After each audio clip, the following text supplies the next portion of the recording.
Hi everyone, welcome to Final Thoughts. Pras, how you doing, my friend? I'm doing well. Remember what I told you last week? We're going to hold our hands today and we're going to say, What did you what, forgot. I forgot.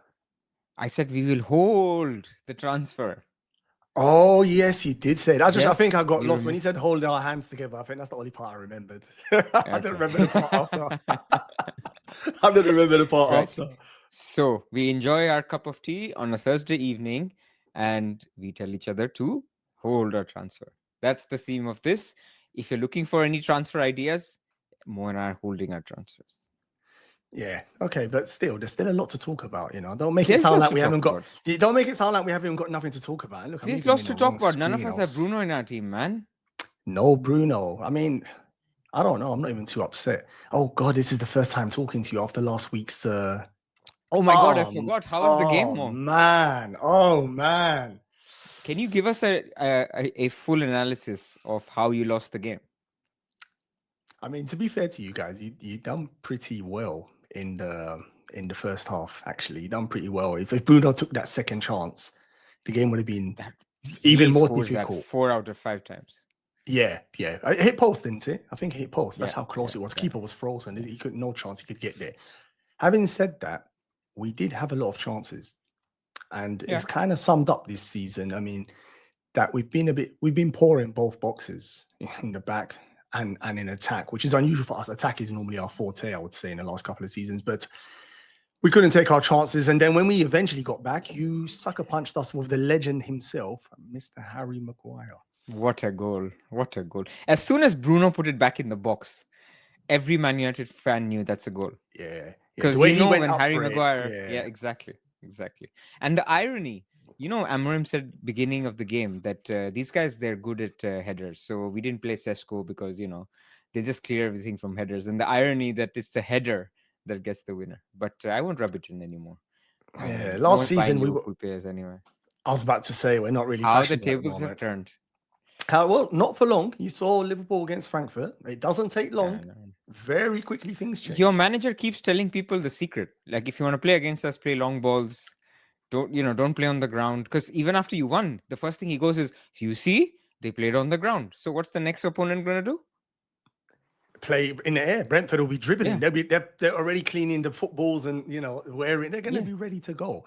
But that's one thing about Slot. Actually, he does in press conferences. He does not give away stuff, but a lot of people get annoyed by the stuff he says actually because he's quite he's out not there. diplomatic is what you're trying to say. He's Yeah, yeah. I think that's the without right word. Yeah. stereotyping Dutch people. And I'm sorry, like, I'm not stereotyping, but even at work, right, all the Dutch people, they just tell you exactly what it is. They're very direct.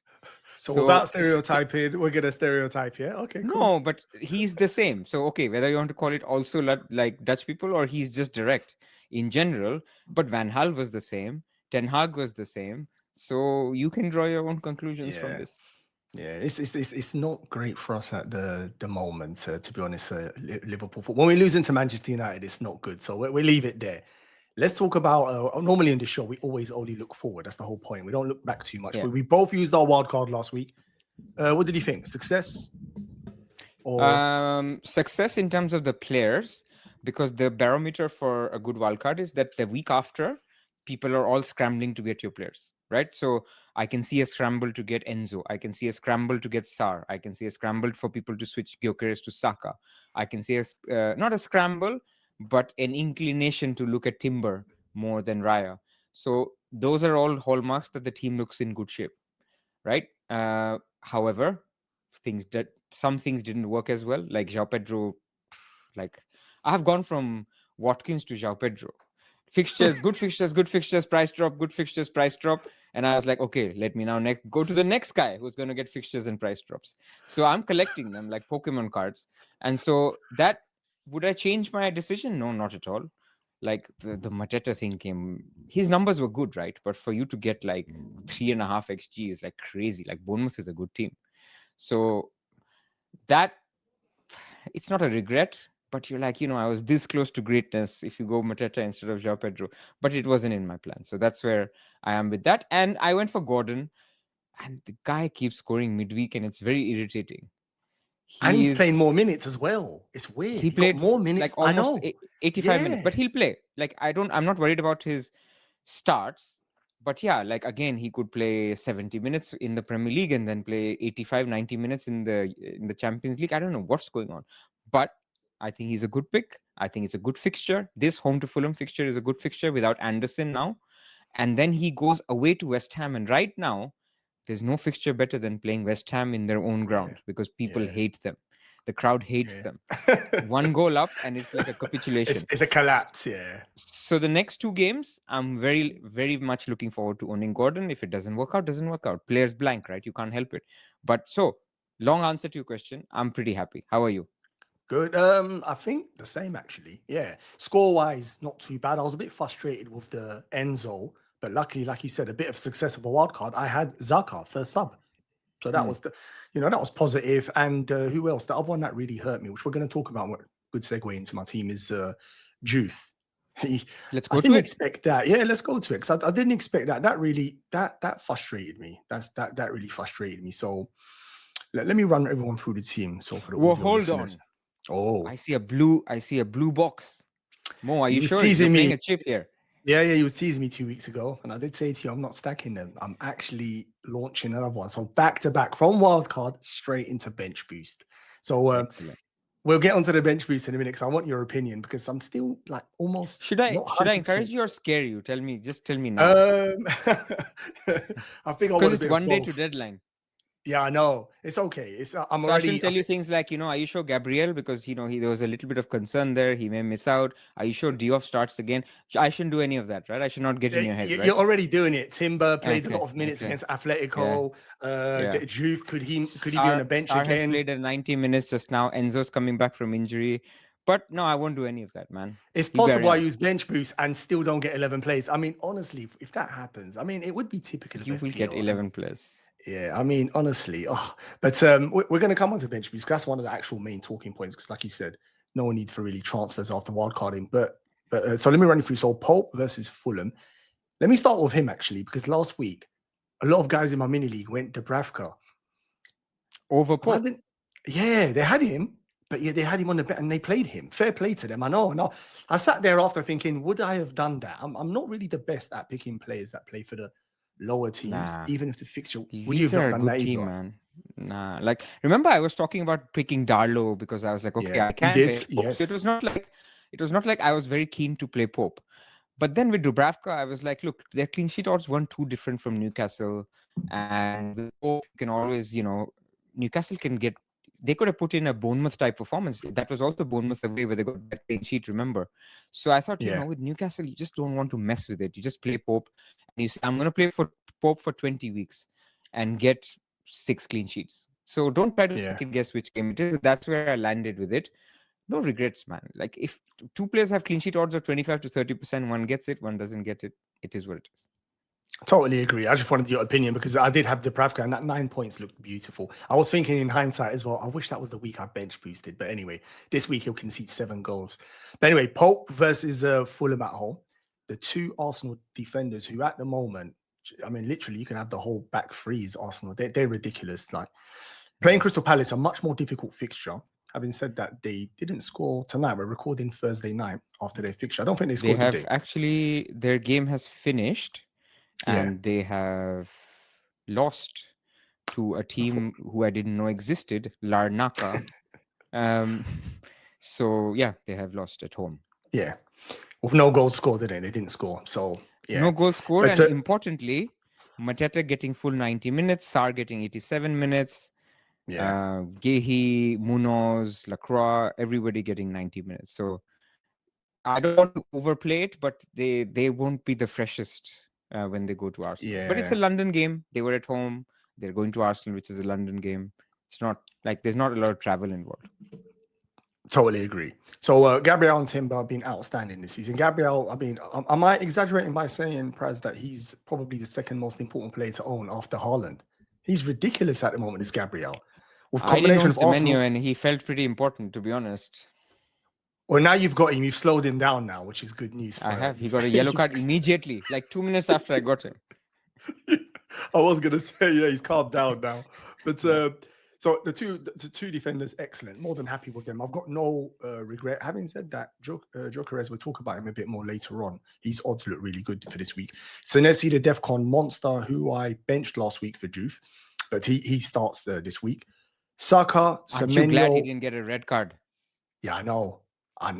But I didn't have That was bench. But he was on close. my. It was on my. Oh, you mean I would have needed him? Of course. Yeah, the I repercussions was for this watching week. it. No, I was listening to it on radio or something. Like I was following it live. And when the guy pulled him up and he's like, he's being called to the VIR monitor, I was like, no, I don't want to make a transfer right after my wild card.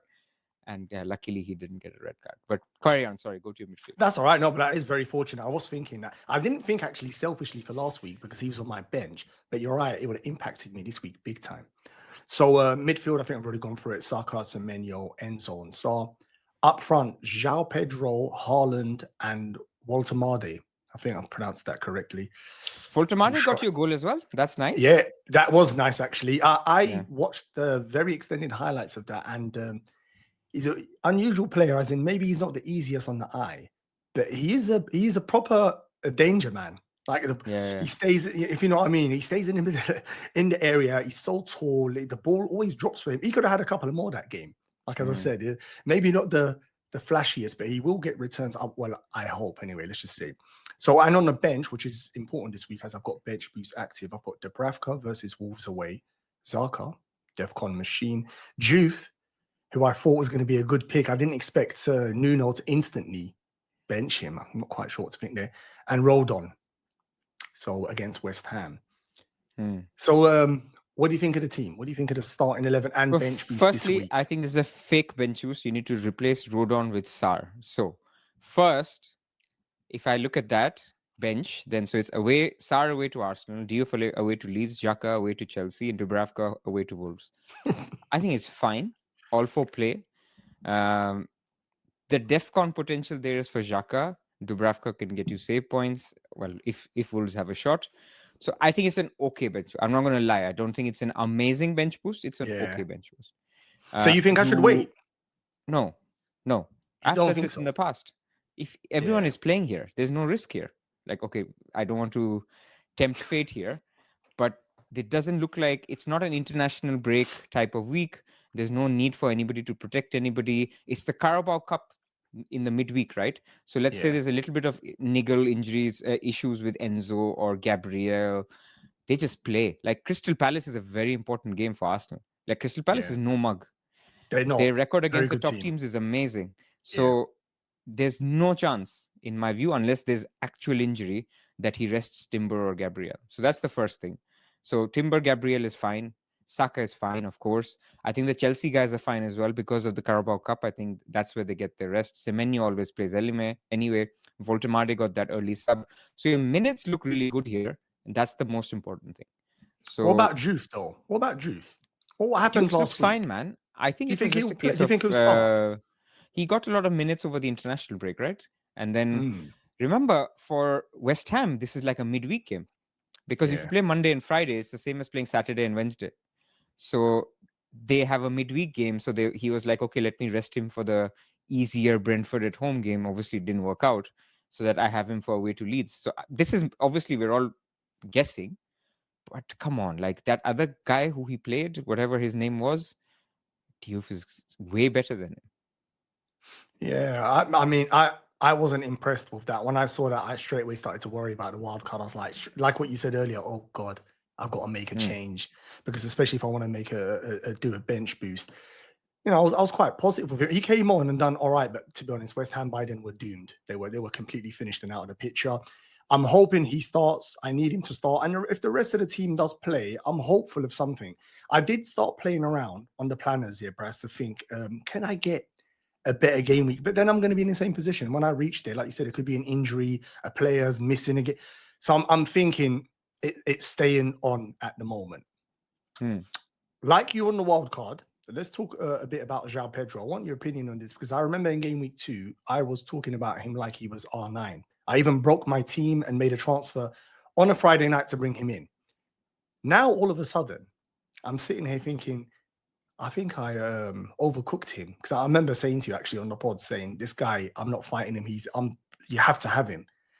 It turns out this what's happened. Like he doesn't. He's not shooting. What is actually? Is it because you've brought him in, or did this? It actually started before. To be fair, what is going on Yeah, with our you Pedro? can't blame this one on me. I can't blame this on you. No.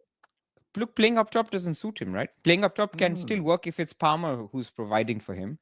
But if he's playing up top and it's Buonanotte, or it's a tough game where his team has got a red card, it's just, I think it's a little bit of bad luck that either it's game state or him playing up top with not a lot of supply. So are we making excuses on his behalf? Maybe. But when you're playing Sunderland and Wolves at home, now Sunderland are an okay team. So, but Yeah. Wolves at home, you can't say are a good team. Burnley away is a good fixture. So I'm like, you know what? Don't worry about it and just do it in 2-3 weeks, man. What's with the knee jerking? I don't get it. Like, I think, especially from my perspective, and others I've spoken to as well, are starting to think: is this a Watkins part two? That we're keeping him, he's okay, the fixtures are good, it should all work out. But he's not even having the shot volume. That's the big worry part. Is we don't mind if he's having shots they're blocked or he's not getting the shots. At least with Mateta, we know at the start of the season, loads of shots and he wasn't scoring. He's underperforming. But at least he's getting the shots. This guy here has been like really anonymous. And this is controversial. I'm probably going to annoy you for next week, but he might be. He could be going for Mateta. I'm just going to say that. Yeah, no, remember I it's said to you possible. And before. I'm not ruling it out myself. Oh, okay, all right. I'm not ruling it out. But I Yeah, also feel like it's not ideal. You know what? Okay, I'll give you 2 reasons for it. First reason is, of course, that he's got good fixtures still. The second reason is you are committing to a structure where you get Mateta and Haaland. What if you want Ekitike yeah, yeah. in Game Week 12? What if you want Isak in Game Week 12? If, Salah is injured, or if Isak looks back, or like there's a forward line. You're committing to a structure by going Mateta early. And what are you really gaining? You're gaining 2 home games, okay, but you're also losing a little bit with João Pedro. So we're already having the conversation we're going to have next week, I where I'll think be so. Yeah, explaining I'll be giving you reasons why it's not needed. Now, if he still has injury issues, or if his minutes become a problem or something like that, I'm with you. We can do it. But I just think, yeah, like it's not necessary. Like I feel like people are a little bit knee jerking because Mateta scored a hat trick. Whether he becomes Watkins 2.0 or it becomes like one of those situations where patience pays off, that's based on outcome. So you have to make the decision based on what is in front of you. And I think it's fine if you hold him 2-3 weeks. So I'm also impatient on him. I'm also saying there's a possibility I do it next week, especially if he's hooked early, right? If something happens and he's hooked a little early and in minutes look bad, if he's playing good 80-90 minutes, then I don't mind him. yeah. No, I don't mind him. Maybe it's just because Mateta broke the XG record, and it's still fresh in That's my the mind. thing. Maybe There's a I'm little bit reactive. of, Yeah, yeah, but be wary of your structure. Like for example, in my team I have Obi, so I can only get one more striker in that structure. Why do I really need to commit to Mateta as that striker when there could be other options in like 2-3 weeks that could emerge as potentially good options as well? So, but let's leave that for next week. We're not doing it this week because no, Mateta is away to Arsenal. totally agree with you. Before we move on to your team, I want a couple more questions. So, Enzo, do you think two things with him? He came back and he went straight into the game. He missed the last week's Premier League game, but played in Champions League. Good fixture for them. I was surprised how poor some of the European in Champions League, how poor some of these games were.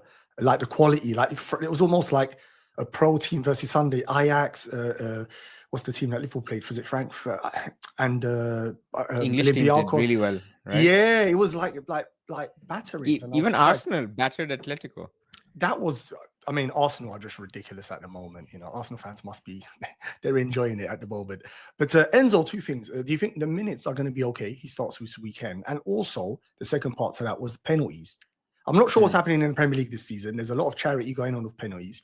I'm used to normally the penalty taker never, ever letting anyone even touch the ball. But Saka and Jokeris, we still talk about. We don't know.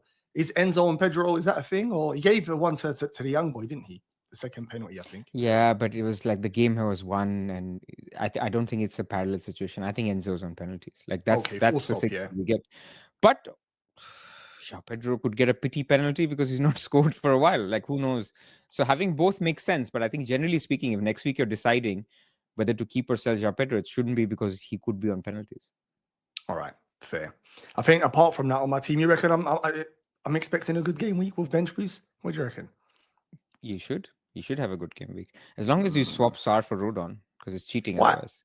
That's not cheating. Sar against Arsenal, man. I mean, he's capable, you know. But I will swap it just to please you. I don't really do the bench games, you know. The bench, I Wankery. don't really. I Yeah, didn't you want to can. say that, you know. Yeah, can you say that? Yeah, is that sure? Yeah, you can. You're gonna get. You're Oh in trouble, no, we're mate. gonna get flagged. You're in If I bad miss trouble, out bro. next week, you guys know what happened. If you join, you just see Tom there, me and Tom again, you know. 1 game ban. Paz is in trouble. All right, let's get into your team. Let's see how your team's gonna get on this week. All right. So I think our backline is similar because I actually am playing Rodon ahead of Sar. So yeah, it's the same back five. The midfield is 4 penalty takers: Gordon, Saka, Semenyo, Enzo, and the forward line is João Pedro and Haaland. So actually, our team, apart from Gordon and Walter Made, is it the same? It is. It's I similar? think, I've got because I play sometimes. Yeah, you're right. Yeah, rolled on. Who have I got? No, I've got another striker. Who's the other So you've got midfielder Walter I've got? Made and you've got Xhaka instead of And I'm playing my Sar. That's Gordon. it. Yeah. And Yeah. I'm starting Sar. So anyway, nothing much to discuss here. I'll be rolling a transfer. Rodon ahead of Sar makes sense to me. Does it not make sense? Like, do you disagree with this? I normally bet then not for Arsenal. No. I mean, I think in my case, let's do the maths. Let's go to Rob T's number. yeah. I was gonna say in my case, before we do that, it's a bit different because I'm playing bench boost. So it was irrelevant where you actually have to pick. And I wouldn't play an attacker against Arsenal. Like, I mean, midweek, I've done a video and I was looking at the stats. Arsenal's defensive numbers, they're on course to almost compete with Chelsea's record. That's the sort of numbers they're in. They're in that realm. This is ridiculous numbers. Have you seen the Champions League numbers? Yeah. At home, they've won the last 9 games and not conceded a goal. 9 games. Listen, they've got so many stats. I think they've conceded 1 goal in the 12 open play goals, in 12 games. They've got endless. At the moment, they look, you know, they've got that vibe. They look unbeatable. That's the honest truth. Yeah. So this is the math. Leeds clean sheet odds 37%, right? So this is how models do it, by the way. So I'm just doing it manually. So 37% of 4. That's like 1.5. Yeah. And you get 2 appearance points. So 3.5 points for Rodon, right? And then some chance of C-bits. So let's call it 4 points. Now you go to Sar. So Sar is Crystal Palace. Crystal Palace is where? 0.81. So Sar's goal share is like 20%. So that's 0.4. Yeah. So 0.4 times a goal, that's 2 points plus 2 appearance points. So it's 4 as well. So it's actually very similar. And that's if it's 20%. So this is the science behind the thinking. This is the science behind the thinking. Yeah, no, I wasn't going to that level. No, not a chance. I mean, I'm just like, Sar is not even on this chart. And how is that? Because it's Arsenal, basically. That's why. Fair play. It's that's understandable. It is. It's the worst fixture. I agree. Mateta's barely made this chart. He's on the right, bottom, 6th from bottom. Yeah. Yeah, that's how strong they are. And that's a fair point. I think in your case, you've actually played the right player. I think for me, I was just being lazy because I've got bench boost activated. But if I had to make the choice, you're right. You are right. The Arsenal defense is just too mean. Attackers, nah. You wouldn't play attackers there at all. That is, I can't believe it. Look how low Mateta is. After breaking XG records, look how low he is. Going back to your team, we're going to come back to that, Charles. There's a couple of questions. Like you said, there's maybe not a lot to discuss because we're not making transfers, but captaincy. Can you ever go against this guy at the moment? He's another one. Against him. Don't worry. This time is coming. It doesn't seem like it at the moment, though, Pras, because he is beyond relentless. And Aston Villa are not exactly giving us confidence. They lost tonight as well. So here's the thing. This week, who can even realistically rival him? João Pedro, maybe Sunderland. No? Nah. Why? Is that because not the fixture? Is that because tell me, is It's it the because the form confidence in the play? Yeah, okay, good. Yeah. and lack of Yeah. penalties, right? So like I'm not going against Haaland for that. I think Saka is the only one who I feel it can rival him. Like if people who have Saka, there is a case to say that okay, Saka is close to what Haaland could be this week. Some people will say Bruno, but I'm not going to say that. So like why would you take Haaland on with Bruno? Like I wouldn't be there. So if somebody with Saka wanted to do it, but right now I think nobody has the appetite to take it. Like when Man City are playing, you get a goal alert. I don't know which alert you use. I have the BBC alert. You see Man Yeah. City, you don't even need to see who's next. You know it's Yeah. Haaland. Like this You is how know, much no he one is else scores. talismanic right now. Yeah, Yeah. so I just don't feel it, man. It is a bit of a shame. I would like it that we're on here discussing. I'm going for him. But at the moment, I agree with you. We don't even have Mr. Mohamed Salah, who's normally another guy Game you week can bank 11 on. when he plays Liverpool, although Liverpool look poor, right? So people will At the just captain moment, him again. I was about Game to week say they 12. will. Game week 12, I think, is the first time where people will look to go against him away to Starts. Newcastle. And Gyökeres look third in our chart there. I mean, it looks quite. I mean, that's almost the meta front three at the moment, the top three. So people could be in for a treat this weekend, isn't it? Haaland, João Yeah. Pedro, Gyökeres.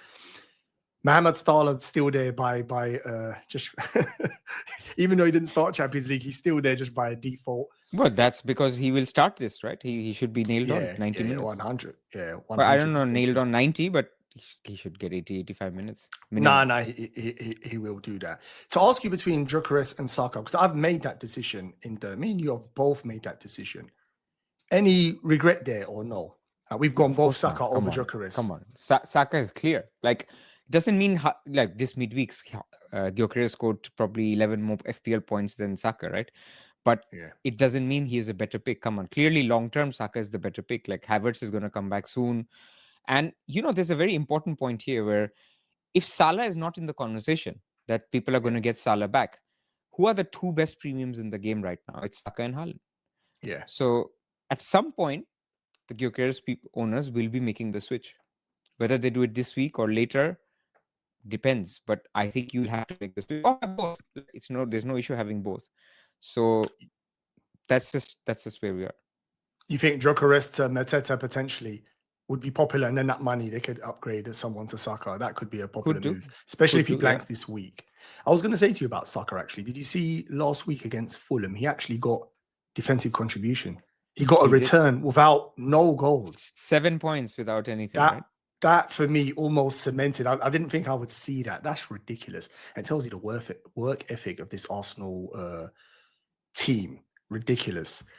I see we've already covered everything this week, to be honest. There's no transfers. I wanted to ask you before we shoot off, the matchup with Arsenal as well. Let me see what the stats are saying, because the reason I say that, I'm not sure what to expect. Arsenal super solid defensively. They don't go gun-ho, but you saw once they score one, what they've done to Atletico, they will go for it. And Crystal Palace, they concede that goal against Bournemouth. That game, was crazy, 3-3. Can you see goals in this game, or do you think, no, Arsenal are not letting them in?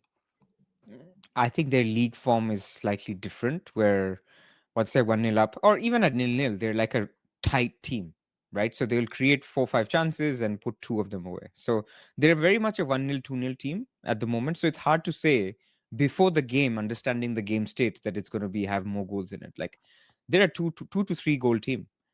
Like as in they will score 2, either they'll concede 1, or it'll be 3-0 or something like that, or it'll be a 2-0 game, or worst case 1-all game. So it's a 2 to 3 goal match is what is probably predicted, and that's reflected in the goal odds, right? So for Arsenal, you don't really see it. I think the interesting one is Liverpool. Like, what are you expecting there? Because Isak is probably out. Yeah. That's because he got subbed off 45th minute. So you're going to have a little bit more fluid. Ironically, it'll be more fluid with Ekitike, Gakpo, probably Wirtz and Salah. Yeah. So you think it clicks again, or you think Brentford will just do what Man United did? Brentford are definitely going to do what. I mean, why wouldn't you? You could clearly see it upset Slot and upset our team. They've already been showing some long ball tactics. But I will say this: watching Liverpool the last 3 games, and it's the obvious thing to say, goals change games. If Liverpool score some of these goals, I think that No, it doesn't mean our performances go and we become the team we were last season, but I do think we just up it a little bit. Where at the moment when we're missing, so I mean, you saw the chances Salah's missing, for example, the team just drops big time, loses confidence. What I'm trying to say is that if we do score our first couple of like our chance prayers, I think we'll get 2 or 3 goals here. We are capable of scoring 3 goals away to Brentford. I expect us to win this game. If not, wow. Because I've already not expected the last 4 losses in a row. That would really shock me. But Brentford were not too bad. So, maybe I'm talking them down. But what I wanted to ask you about as well was Bruno Fernandes and Manchester United. Now, it's a decent fixture. The numbers are good. And he's the poster boy, Bruno, in this Solio Analytics graphic. Do you think, are you starting to plan to bring him back in? Or do you think that was almost, I don't know, no regrets on the wild card that he's not in there? Nah. I always plan to get Bruno, man. Come on. Game week 12. Game week 12, I think, is the first window because he's got 2 more away games in the next 3. Even Liverpool was away. So I just felt 3 away games. I can take him on a little bit and test out waters, how life is. We are on a break. And then by game week 12, I have to decide between him or any Liverpool picks that become viable. So if Gakpo becomes a pick, then maybe I avoid Bruno and I just go Gakpo and Ekitike, for example, for João Pedro and Gordon. So I'm keeping these options open in terms of what places I can go. But absent any clear Liverpool picks, including Salah, then Bruno is the natural pick, right? He'll be coming in. This is why I don't want to commit on the João Pedro slot and what I do with that. Just wait till game week 12. Fixtures for Man United and Liverpool get really good from game week 12 onwards. Just take it from there. That's totally fine. And you've 2 wins in a row, back to back, for us, first time for a long time. But do you think there's a change, or is it just you could revert back to the old Man U against this in this fixture? What are you expecting? I mean, come on, it's Man United. We just lost you there a bit, Praz. I think the internet. You see, seen enough. Say that again. Sorry, repeat that. You completely cut out for me. Did I drop? Yeah, you did drop here, mate. It's the Man United talk. Yeah. So I was saying it's Man United. Yeah. So it's Man United. Man, anything is possible. Like I don't get back to a very poor performance. You're cutting out again. Possibly it's telling us, but I think we're maybe going to finish up in a minute. Okay. Yeah. No, I'm back. I think I'm back. You're back? I'm back. Okay. There was a little the internet dropped off. So it's Man United. I would not put it past us. Brighton is our bogey team that we suddenly, just after this big performance against Liverpool, just crash against Brighton. I hope not. As a fan, I really hope not. And if you look at the whole season, apart from like 2 poor performances against Brentford and Grimsby, it's been overall okay. Like, unless your expectations are that this team will win the league, this team has been all right. Like beat Chelsea, beat Liverpool, lost to Arsenal, lost to Man City. Like they've been tough fixtures so far. So I think it's okay. So regardless of the result, I don't think it's panic stations, and Bruno's still a good pick, and Man United is still an okay team, a top 8 team. Is Mbumo becoming a good pick, by the way? Curious. He's always a good pick. He's always a good pick. But for me, when he's not on pen, this is the decision I had because I had enough money for him or Gordon. Okay. I picked Gordon because I just felt on penalties a little bit more talismanic. Although Mbumo is probably the best attacker in Man United, but maybe he becomes a pick. But then I always feel like, am I just compromising from Bruno to go down to Mbumo? So maybe it's in my head. Like Late Riser is a big Mbumo fan, and he's probably right. Like he's a good pick as well in isolation. Yeah, I really liked. I've been watching him recently. I do like him as well. But I rated him obviously as a player, but I think he is starting to show more of it at Manchester United. And lastly, before we finish off, this is a selfish one for me. Is the Pravga going to keep a clean sheet for my bench boost? They're not that good away compared to home. What do you reckon? It's not looking good, is it? Wolves are desperate as well, considering last week's result. 25%, like, flip a coin 2 times. If you get heads twice, then he'll keep a clean sheet. Oh man, that's not good. And last week he got 9 points to tease me. All right, I think we will leave it there. We've covered everything. Thank you very much, Pras. I think we're hopefully both in for green arrows. If you're on bench boost, yours is a nailed on green arrow. Don't tempt fate, please, man. Don't. I can already. Nah. Your team's good. Your team's good. Until next week, when we hold our hands and say, save. Or what are we saying? Hold the Hold. transfers. I remember this time it's Yes. imprinted in my head, mate. This time I'll be ready Yes. for the start of next week. And then Excellent. straight away, I'm going to be like, Praz, I'm making a change. Mateta in for Pedro. You know me already. He's going to blank straight away. I'm making If a Pedro change. blanks, it's gonna be tempting. Let's see. Let's hope he doesn't blank. You're calm. Me, I'm the emotional manager. I'll do it. Don't worry. I might have already made an early transfer. You never know. We will see. But listen, everyone, please like and subscribe. We always forget, if you're still watching, please like and subscribe to the channel. And I'm going to see you next week. We will see you next week. Unless I get a red card. You did swear. I didn't want to say that. I've received a text from the bosses at Scout. I didn't want to say nothing. So, yeah, we will see you next week. No worries. All right, everyone. Good luck.